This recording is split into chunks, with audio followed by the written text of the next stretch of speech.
Hello বন্ধুরা, আশা করি সবাই ভালো আছেন। আর আপনারা দেখছেন my channel talk of cinema. আর আমি এখন কথা বলবো জুটোপিয়া মুভিটা নিয়ে। যদিও আমি ফার্স্ট পার্টটা আগে দেখি নাই, তো আমি ব্যাক টু ব্যাক দুটোটা পার্টে দেখছি। আসলে মুভির দুই পার্টে কেমন ছিল সেটাই আজকে একটা ভিডিওর মাধ্যমে আমি আপনাদের সাথে শেয়ার করব। তো চলুন শুরু করা যাক। তো আমাদের যে লিড ক্যারেক্টার, সে একটা খরগোশ, তার নাম থাকে জুডি।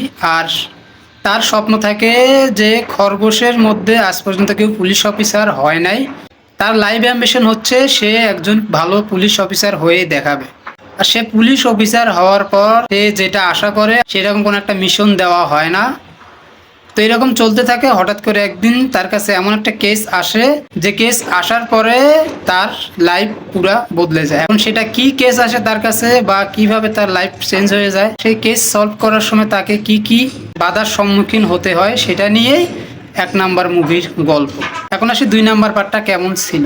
দুই নাম্বার পার্টের গল্প হচ্ছে এমন, একটা সাপ থাকে আর 300 বছর পুরনো একটা বই। এই মুভির গল্পটা 300 বছর পুরনো সেই বই আর এই সাপকে ঘিরে। এখন সেই সাপ আর সেই বইয়ের কি কানেকশন, জুডি সেখানে কি ভূমিকা, সেটা যদি আপনারা জানতে চান তাহলে আপনাদেরকে দেখে নিতে হবে জুটোপিয়া 1 এবং 2 মুভিটা। যদিও ফার্স্ট পার্টের লাস্ট থেকে কন্টিনিউ করে দ্বিতীয় পার্টটা বানানো, কিন্তু যদি আপনারা চান তাহলে ওখান থেকে এটা স্কিপ করেও দেখতে পারেন, ডাইরেক্ট আপনি দুই নাম্বার পার্টও দেখতে পারেন, তাতে কোনো সমস্যা হবে না। আর যদি আপনি অ্যানিমেটেড মুভি লাভার হয়ে থাকেন তাহলে ব্যাক টু ব্যাক দুটোটা পার্ট দেখবেন, তাহলে আপনাদের কাছে অনেক ভালো লাগবে এবং হিস্ট্রিটা সুন্দরভাবে বুঝতে পারবেন।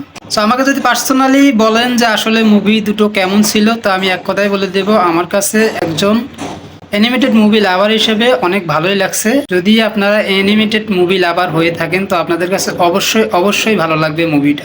তো যাই হোক, আজ এই পর্যন্তই, দেখা হবে পরবর্তী কোনো ভিডিওতে। আশা করি সবাই ভালো থাকবেন। যারা নতুন প্লিজ চ্যানেলটা সাবস্ক্রাইব করে দেবেন, ভিডিওটা ভালো লাগে লাইক করে দেবেন।